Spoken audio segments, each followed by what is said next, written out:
वीर अभिमन्यु जब महाभारत के युद्ध में वीर गति को प्राप्त हो जाता है तो अर्जुन के सामने अगर वो संवाद रखता, वो अपनी बात रखता तो किस प्रकार से रखता, तो मैंने कल्पना से उनको बांधा है कि अपनों के संग युद्ध लड़ने का शंखनाद हो जाता है तो राजगद्दी के चक्कर में फिर वंशनाश हो जाता है।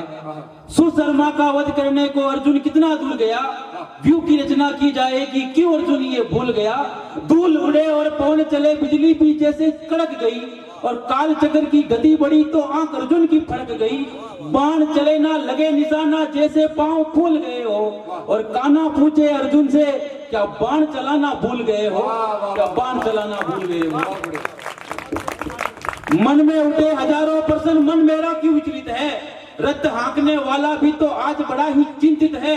विचलित होकर पूछे अर्जुन, तारा जैसे टूट गया हो और ऐसा क्यों लगता है माधव कोई अपना रूठ गया हो। ऐसा क्यों लगता है माधव कोई अपना रूठ गया हो। पवन वेग सी गति बढ़ाकर रथ शिविर तक जाने दो, कौन काल का ग्रास हुआ है अपनों से मिल जाने दो। और चारों तरफ सन्नाटा क्यों है माधव सब क्या सो रहे हैं। और द्वार खुला तो भीतर देखा सारे पांडव रो रहे हैं।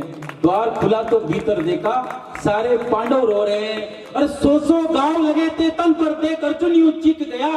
दोनों मुठिया बीच जोर से कृष्ण आके नीच गया।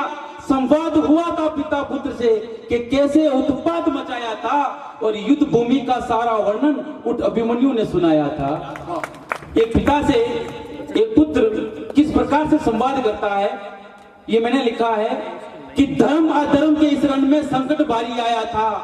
पिताश्री को दूर भेज गुरु द्रोण ने व्यू रचाया था कि महाभारत के रण में समझा मुझको सबने बालक था। मुझ बालक की देख वीरता दंग रह गया पावक था। चक्रव्यूह को पार कर गया मैं अकेला धावक था।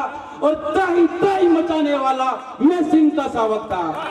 त्राही त्राही मचाने वाला मैं सिंह का सावक था। कि तोड़ चक्रव्यूह को जब मैंने विजय रथ को मोड़ दिया, एक एक महारथियों से मिलकर सबको ही जंग जोड़ दिया। अरे नहीं दिखा फिर रणभूमि में जिसने रास्ता रोक दिया। और युद्ध किया था काल भैरव सा, बहा दिया था सबका रक्त। मौत का तांडव शुरू किया तो नतमस्तक था कौरव भक्त। युद्ध किया था तो नतमस्तक था कौरव भक्त। और आखिरी पंक्तियां वीर अभिमन्यु किस प्रकार से अपने पिता को कहता है कि उठा लिया था रथ का पहिया। मैं वीर अभिमन्यु की वीरता में तालियां चाहूंगा कि उठा लिया था रथ का पहिया, चक्र सुदर्शन समझ लिया। और देख मेरे विकराल रूप को कृष्ण मुझको समझ लिया। देख मेरे विकराल रूप को कृष्ण मुझको समझ लिया। कि माँ की कोख से जो भी सीखा वो मैंने साकार किया। रणनीति के हर एक क्षण पर 100 बार प्रहार किया। लूट की लाज बचाने खातिर हर हर का उच्चार किया। और रक्त टपकता रहा बदन से तब मरण स्वीकार किया। दूध की लाज बचाने खातिर हर हर का उच्चार किया। रक्त टपकता रहा बदन से तब मरण स्वीकार किया। और वरदान प्राप्त था जयद्रथ को, वो सब पांडवों पर भारी था। सबको पता है कि जयद्रथ को उस समय वरदान प्राप्त था कि पार्थ को छोड़कर सब पांडवों पर भारी पड़ेगा।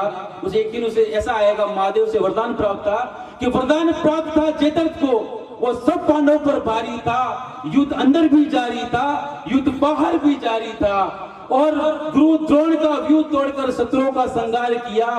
सात सात महारथियों ने मिलकर मेरी पीठ के पीछे वार किया। सात सात महारथियों ने मिलकर मेरी पीठ के पीछे वार किया। और क्यों अर्जुन ने प्रतिज्ञा ली होगी कि मेरे घर का कुल दीपक था उस दीपक को बुझा दिया। अर्जुन ने कहा कि मेरे घर का कुल दीपक था उस दीपक को बुझा दिया। कुल मर्यादा रक्षा के हित अभिमानों को झुका दिया। और सुनकर युद्ध के वर्णन को जब धीर अर्जुन का डोल गया, अंजलि में ले जल भरकर भीषण प्रतिज्ञा बोल गया कि सौगंध है पुत्र मुझको तेरी, अब युद्ध बार बार नहीं होगा। हे तातश्री इस धरती पर कोई कौरवों का लाल नहीं होगा। और चुन चुन कर मारूंगा जो भी तेरा काल बना। और वो सूर्यास्त नहीं देखेगा जो कौरवों की डाल बना। जय हिंद।